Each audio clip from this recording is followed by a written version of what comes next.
Hello guys, तो मैं ले आया हूँ बॉडी बिल्डिंग की बहुत सारी नई अपडेट्स। और आज की फर्स्ट अपडेट में बात करेंगे हम गुड वीटो की। एंड गुड वीटो तो क्या ही बोलूँ मैं, मतलब बवाल काट रहे हैं। एक से एक ज़बरदस्त अपडेट हमें देखने को मिल रही है। और अभी गुड वीटो ने एक 1 वीक आउट अपडेट ये शेयर करी है, जो है इनकी आनो क्लासिक ब्राज़ील से पहले की। यस गाइस, नेक्स्ट वीकेंड को होने वाले शो आनो क्लासिक ब्राज़ील में गुड वीटो इस साल के अपने सीज़न का आगाज़ करते हुए दिखाई देंगे। और अपडेट आप देख सकते हो, अब ये इतने डिप्लीटेड साइड पे नहीं लग रहे जैसे कि हमें लास्ट अपडेट में लग रहे थे। थोड़े से मसल्स फुलनेस गेन करते हुए लग रहे हैं।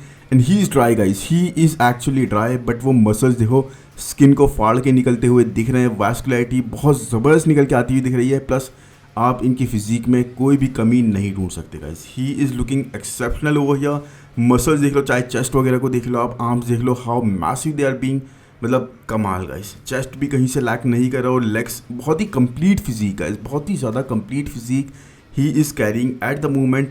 और यही चीज़ इनकी खासियत बनती जा रही है, जैसे कि आप इस अपडेट के अंदर भी देख सकते हो, जहाँ पर ही इज़ वर्किंग आउट, ये क्रंचेस कर रहे हैं मशीन से। और साथ में आप देख सकते हो how crazy big and vascular he is looking. तो सच में कहीं पर भी, मतलब आनो क्लासिक ब्राज़ील तो एक ऐसा शो है गाइस जहाँ की लिस्ट अभी तक आई नहीं है, लेकिन जहाँ तक पता लगा है वहाँ पर कोई ऐसा बड़ा नाम compete नहीं कर रहा। बट अगर गाइस इन केस, क्योंकि इसी वीक होने वाले देखो शो के अंदर डिट्रॉय वगैरह में विलियम बॉनेक और साथ में जेम्स हॉलिंगसेट वगैरह भी compete कर रहे हैं, तो अगर कहीं से ये लोग पहुँच गए आनो क्लासिक ब्राज़ील में compete करने के लिए, तो वो होने के बावजूद भी मुझे नहीं लगता यहाँ पे गुड वीटो को बीट कर पाएंगे। इवन दो ये बहुत बड़ा स्टेटमेंट है, आप लोग इस बारे में बहुत सोचने लग जाओगे, बिकॉज विलियम बॉनेक एक मल्टीपल टाइम्स गाइस आनो क्लासिक विनर है। साथ में मिस्टर ओलंपिया में कई बार टॉप 3 में भी प्लेस कर चुके हैं। उसके बाद भी मैं ऐसा बोल रहा हूँ, जबकि गुड वीटो यहाँ पे क्वालिफाई भी नहीं कर पाए एक बार भी अभी तक मिस्टर ओलंपिक के लिए। But at the same time we should remember कि इन्होंने ट्राई ही कितना कम करा है। इन्होंने ट्राई लास्ट ईयर करा 2 शोज़ के अंदर। पहले इन्होंने कम्पीट करा आनो क्लासिक ब्राज़ील के अंदर, एंड उसके 1-2 वीक्स के अंदर ही went on to compete in Detroit pro. और इतनी ज़्यादा इंप्रूवमेंट्स उस शो से लेके उस शो के गैप में इन्होंने कर ली थी। तो दैट इज़, हो सकता है मैंने उल्टा बोल दिया, पहले इन्होंने ट्राई में कम्पीट करा हो, अब मुझे इतना ध्यान नहीं है। लेकिन गाइस द पॉइंट इज़, इन्होंने उसके बाद एफर्ट्स नहीं डाले टू कम्पीट एंड क्वालिफाई, नहीं तो ये क्वालिफाई कर ही जाते। बिकॉज मार्टिन से इनकी बैटल आपको याद होगी, आई थिंक मैंने उस बात को बहुत ज़्यादा बार रिपीट कर दिया है। मार्टिन से व्हेन ही बैटल्ड, तो वहाँ पर ऐसा लग रहा था इन दोनों में से कोई भी जीत सकता था, कोई भी क्वालिफाई कर सकता। एनीवेज, अब यहाँ पर भी आनो क्लासिक ब्राज़ील में मुझे नहीं लगता गुड वीटो को कोई भी टक्कर दे पाएगा। He is going to short win and qualify for Mister Olympia. और उसके बाद एक साफ माइंडसेट के साथ ये उतरेंगे पिट्सबर्ग प्रो में to compete with Michael Krizo, James Hollingshead yet again नहीं, जेम्स हॉलिंगसेट तो वहाँ ब्राज़ील में कम्पीट नहीं कर रहा है। But Martin Fitzwater, Derek Lansford, William Bonac and Nick Walker, एक जबरदस्त बैटल देखने को मिलेगी हमें, क्योंकि good veto is showing no sign of any weakness guys. Back में यस थोड़ा सा कहीं लैग कर सकते हैं, but he is absolutely looking good. और मैं ये नहीं बोलता पिट्सबर्ग जाते ही ये जीत जाएंगे, बट एक बहुत ही टफ कॉम्पिटिटर ये रहेंगे और टॉप 3 के लिए बहुत ज़बरदस्त बैटल ये दे सकते हैं। उससे ओवर प्लेस कर गए, that is well and good, हो सकता है, पॉसिबिलिटी है। बिकॉज हमने गुड वीटो के साथ एक ऐसी चीज़ देखी है जो कि हम दूसरे एथलीट्स के साथ रेगुलरली कंसिस्टेंटली नहीं देख पा रहे हैं, and that is coming in superbly condition. But good veto इस चीज़ को लगातार गाइस एक के बाद एक कंसिस्टेंटली नेल करते आ रहे हैं। तो वहाँ पर इस जगह पे जैसे कि आप देख सकते हो, यहाँ पर किसी ने कंपैरिजन बना के डाले थे फोटोज़, जहाँ पे गुड वीटो और माइकल क्विजो एक साथ पोस्ट करते हुए किसी ने पिक्स ले रखी थी और वो शेयर करी थी। एंड आप देख सकते हो guys how really good he is looking over here. मतलब अपने आप को बिल्कुल सही से स्टैंड कर पा रहे हैं यहाँ पर ये। और Michael Krizo, even though he is also a mass master, but good veto अपनी साइज़ के हिसाब से, अपनी हाइट के हिसाब से कहीं से भी लैग करते हुए नहीं लग रहा है। और even though Michael Krizo is a really good athlete when it comes to coming in condition, but वही बात है गाइस, पोजिंग में कहीं लैग करते हैं। और एप्स के मामले में तो बहुत ज़्यादा ही लैग करते हैं, जैसे कि आप इस पोज के अंदर देख सकते हो कितना ज़्यादा इनके अंदर वीकनेस गुड वीटो कंपैरेटिवली लग रही है इस पोज के अंदर। तो यही है गाइस, बाकी most muscular, man this is going to be a sight to see. ये सच में एक बहुत ही ज़्यादा मज़ेदार साइट रहेगी देखने के लिए।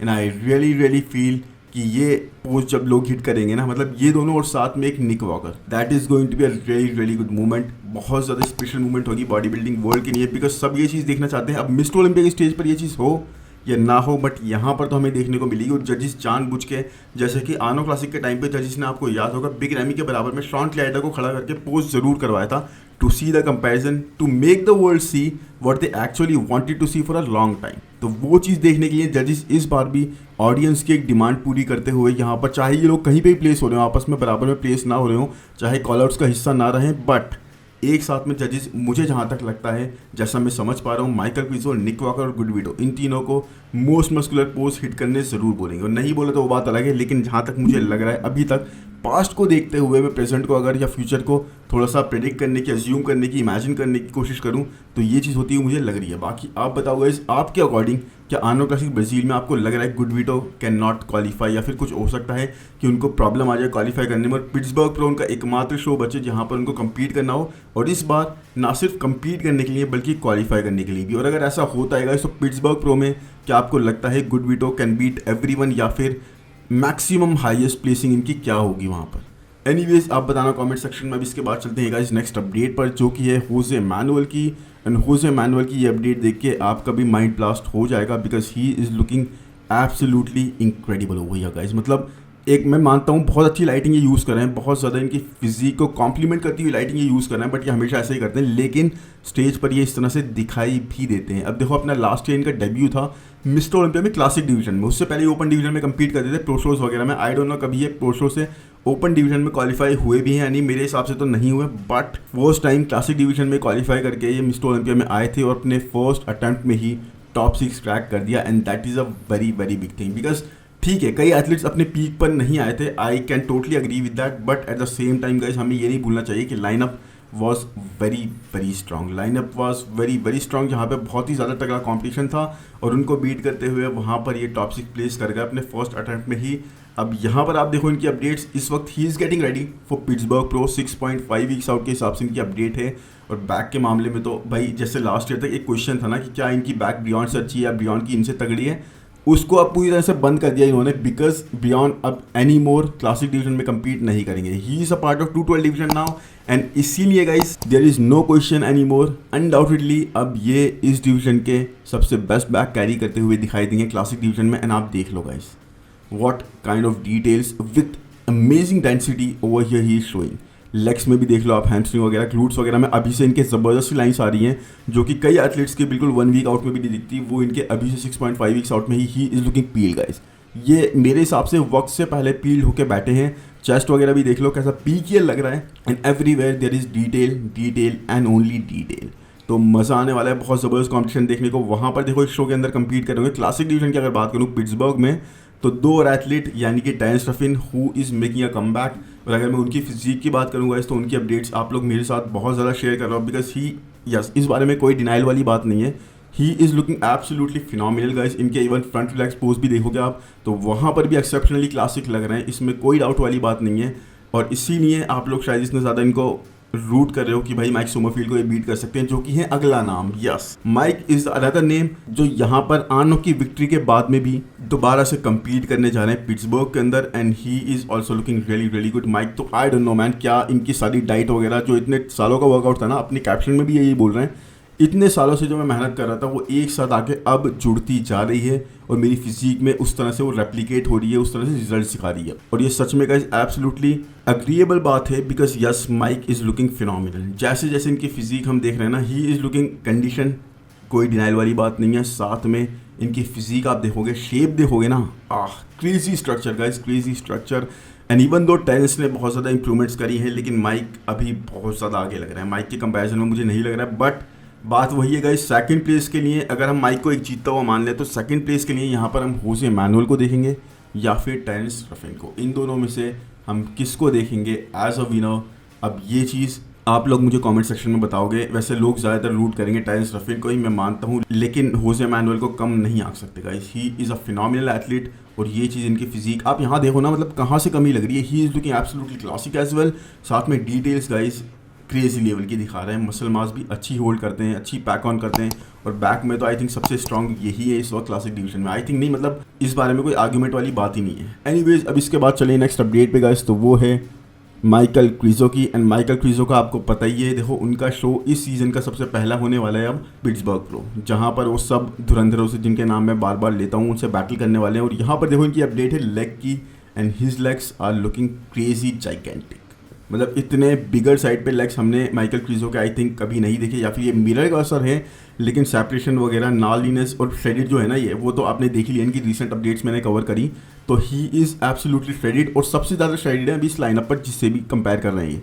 For example Nick Walker, Derek वगैरह जितनों को भी देख लो ना आप, जो कि बहुत ज़्यादा शेडिड होने के लिए जाने जाते हैं, उनसे भी ज़्यादा पील यहाँ पर क्रिजो दिखाई दे रहे हैं। एक न्यू कोच के साथ, जॉर्ज फेरा के साथ वर्क कर रहे हैं, तो आई थिंक अप्रोच में बहुत ज़्यादा चेंजेस आए होंगे। मसल मास उसी लेवल की कैरी करते हुए दिख रहा है, ऐसा कोई डिप्लीटेड साइड पर भी ये विजिबल नहीं है। लेकिन eight the same time guys, जो इनसे चीज़ चाहिए, जो रिक्वायर्ड है, जिसके बारे में लोग बात कर रहे हैं, and that is going to be इनका एब्डोमिनल और इनकी पोजिंग। इनका एब्डोमिनल पे इनको वर्क करना पड़ेगा। एप्स को ये ट्रेन नहीं करते थे ऐसा लगता था, और इन्होंने एक वीडियो में बात करी भी थी, जिसको मैंने रिसेंट किसी वीडियो के अंदर कवर करा भी था, कि माइकल क्रिजो ने खुद इस बारे में बोला कि भाई अपने ऐप्स को मैं डायरेक्टली ट्रेन नहीं करता, इनडायरेक्टली, यानी कि स्क्वाट्स वगैरह करते हुए या फिर कोई दूसरी कॉम्पाउंड मूवमेंट करते हुए वो स्टेबिलिटी की वजह से ट्रेन हो जाए तो हो जाए, वैसे हो जाते थे। तो अब इनको इस चीज़ पे बहुत ज़्यादा ध्यान देना पड़ेगा गाइस, बिकॉज एक भी पोज ऐसा नहीं है जहाँ पर आप लैग करना कहीं से भी अफोर्ड कर सकते हो, स्पेशली जब लाइनअप ऐसे हो। और साथ में यही शो नहीं है, इसके बाद आप किसी भी शो में उतरोगे ना, 2-3 स्ट्रॉन्ग कंपेटिटर्स वहाँ पे ज़रूर कूदेंगे और आपके लिए चीज़ें डिफिकल्ट करते हुए ज़रूर दिखाई देंगे। तो आपके लिए ये हाई टाइम है, अब बहुत अच्छी रिकवरी हुई है, बहुत सारे रिबाउंड मारा है, रेस्ट पीरियड भी आप ले चुके हो, तो अपनी हर एक वीकनेस पे आपको वर्क करना चाहिए, अपनी बैक पे वर्क करना चाहिए, अपनी कोर पे वर्क करना चाहिए, और स्पेशली अपनी पोजिंग पे गाइस। आपके स्टैमिना जो एकदम टूट जाता है पोज करते हुए, आप होल्ड नहीं कर पाते पोजिस को लंबे टाइम तक, वो चीज़ आपको कंट्रोल ज़रूर करनी चाहिए। वो चीज़ is very very important. But ये एक Michael Krizo, I don't know क्यों इस चीज़ पे ध्यान नहीं देते। अब आई रियली होप कि जॉर्ज फेरा जो इनके न्यू कोच हैं, इनके साथ मिलकर वो इस चीज़ पे वर्क कर रहे हो, इनको वर्क करवा रहे हो, पीट रहे हो इस चीज़ को लेके कि भाई ये चीज़ करो करो। आई मीन पीटना is not in the literal terms, but आप समझ जाओ मैं बोलना क्या चाह रहा हूँ। इनसे वो चीज़ करवाई जानी चाहिए, because he just has the scope guys. जहाँ पे दूसरे एथलीट्स को एक ऑक्सीजन लेने की ज़रूरत पड़ती है, वहीं क्रिजो के साथ ऐसी कोई रिक्वायरमेंट है ही नहीं। इनको जस्ट इम्प्रूव करना है, जो चीज़ें इनके पास है ऑलरेडी वहाँ पर। एनीवेज, आप बताओ माइकल क्रिजो यहाँ पर पिट्सबर्ग में किसको बीट करते हुए आपको दिख रहा है और कहाँ पर प्लेस करते हुए दिख रहा है। अब अगर चले नेक्स्ट अपडेट पे गाइस, तो वो है टोनियो बर्टन की। And Tonio Burton it seems like बहुत ज़्यादा मसल मास अपनी फ्रेम पर ऐड करते जा रहे हैं। अब इनकी अपडेट्स हम रिसेंटली देख रहे थे, तो he was looking a little bit bulkier side पे, बट इस अपडेट के अंदर आप देखो काफ़ी डिफाइंड लग रहे हैं। अब आई डोंट नो विच शो, अच्छा इन्होंने शो भी अनाउंस कर दिया। आई थिंक लिखा हुआ है यहाँ पे लीजन स्पोर्ट्स फेस्ट, यस, यानी कि Legion sports fest. I think last भी इनका वही शो था, लास्ट सीजन का, जहाँ पे इन्होंने कम्पीट करा था। अब मुझे नहीं पता याद अभी कि वहाँ से इन्होंने जीत कर क्वालिफाई करा था यानी,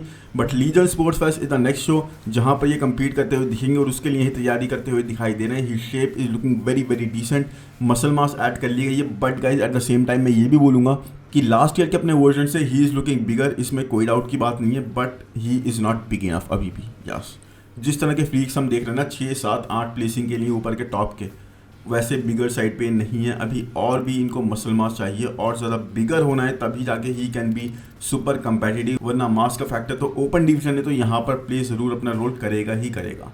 बाकी I really hope Tonio Burton आपको यहाँ पे अच्छे लग रहे होंगे लीजन स्पोर्ट्स फेस्ट में। जैसे कि कोई बड़ा नाम नहीं दिया गया, तो इनके लिए जीत कर क्वालिफाई करने में दिक्कत नहीं होगी। एक स्मार्टली इन्होंने शो पिक करा है जहाँ पर इतना तगड़ा कॉम्पिटिशन नहीं होगा, और अपनी बेस्ट बनाने पर ही विल बी अनटचेबल। बाकी अब अगर बात करें नेक्स्ट अपडेट की गाइस, तो वो है डिट्रॉय प्रो के लाइनअप की। यस गाइस, डिट्रॉय प्रो होने वाला इसी वीक, और डिट्रॉय प्रो के लाइनअप में आप देख सकते हो लिस्ट में नाम है विलियम बॉनेक का, ससन हेरेती का, कार्लोस थॉमस जूनियर। ये एक सरप्राइज है गाइस, इनके बारे में इतना किसी को नहीं पता था कि यहाँ पर ही विल कम्पीटिंग। स्टार्टिंग में मतलब बात हो रही थी इस बारे में, बट फिर उसके बाद डिनाइल वाले कुछ पोस्ट आने स्टार्ट हुए थे। कार्लोस ने भी इस बारे में कोई अपडेट पोस्ट नहीं करी, तो लोगों को लग रहा था he is not competing, but Carlos यहाँ पे कम्पीट कर रहे हैं। लास्ट शो इनका बहुत ज़्यादा एक, आई थिंक पहला शो ऐसा था जहाँ पे एक अच्छे कोच के साथ ही वॉज वर्किंग, बहुत ज़्यादा इन्होंने ट्राई करा, बट काफ़ी ज़्यादा कमियां छोड़ दी गई। तो यहाँ पर हम देखना चाहते हैं कि उन कमियों पर वर्क करा गया हो। कार्लोस बहुत ज़्यादा फुलर साइड पे हैं, कंडीशन बहुत अच्छी नील करके आए हो। साथ में नेक्स्ट नाम है यहाँ पर गाइस जेम्स हॉलिंगसेट का। इसके अलावा मैं जितने भी नाम लूँ यहाँ पर कोई भी ऐसा नहीं लग रहा जो बहुत ज़्यादा जाना माना हो, या फिर जिसकी फिजिक हमें ऐसी लगी हो कहीं से भी जो जीत के क्वालिफाई कर सकता है। हाँ, स्टार्टिंग के ऊपर के जो नाम लिए मैंने, सजान हेराती, विलियम बॉनेक वगैरह, कार्लोस थॉमस जूनियर, इनमें हो सकता है मतलब टॉप 3 टॉप 4 की बैटल्स, लेकिन सबसे ज़्यादा प्रॉमिसिंग तो यहाँ पर विलियम बॉनेक ही लग रहे हैं गाइस। बिकॉज अभी की इनकी रिसेंट की अपडेट में शेयर करूँ ना, जो इन्होंने 2-3 दिन पहले शेयर करी है, तो उसके अंदर आप देख सकते हो ही is looking absolutely condition guys. Plus जो फुलनेस हम इनके साथ एक देखना चाहते हैं ना, जो साइज़ का फैक्टर कम होता जा रहा था विद द एज, वो चीज़ थोड़ी सी बेटर लग रही है। थोड़ा फुलनेस इनके मसल्स गेन करे हुए लग रहे हैं, वो बबली राउंडनेस दिखाई दे रही है इनके मसल्स के अंदर, और इसीलिए जिस तरह की पीक भी हिट करके आ रही है रिसेंट कुछ शोज़ में, आई एम ऑलमोस्ट श्योर कि यही ये शो जीतेंगे। यहाँ पर जेम्स हॉलिंगसेट बहुत अच्छा तगड़ी टक्कर देने के लिए आएंगे। देखो जेम्स की अगर मैं अपडेट दिखाऊँ यहाँ पर आपको 3 days आउट, तो James is also looking really good, but वही है जेम्स के साथ हम देखते हैं गाइस स्टेज पर कभी भी ट्रांसलेट नहीं कर पाता अपनी फिजिक को, प्लस क्लैविकल विथ इतनी हाइट होने के बाद भी उस तरह की नहीं है। तो कंडीशन के फैक्टर में और साथ में फुलनेस के फैक्टर में यहाँ पर William Bonac is going to be a really tough nil to beat. बाकी आई रियली होप जेम्स कभी ना कभी वो फार्मूला क्रैक कर दें किसी न किसी कोच के साथ। इस वक्त तो काफ़ी अच्छे कोच के साथ वर्क कर रहे हैं, लेकिन उसके बाद भी जेम्स के साथ वो चीज़ें होती हुई नहीं दिख रही। बाकी आपने इस फोटो के अंदर भी देख सकते हो इन चारों की ही पिक लगा रखी है, तो सबको पता है कि इन चारों में से ही someone is going to be the winner, या फिर ऐसा भी हो सकता है कि बड़े नाम है इसलिए इन चारों के नाम यहाँ पर फोटोज़ लगाए गए हों।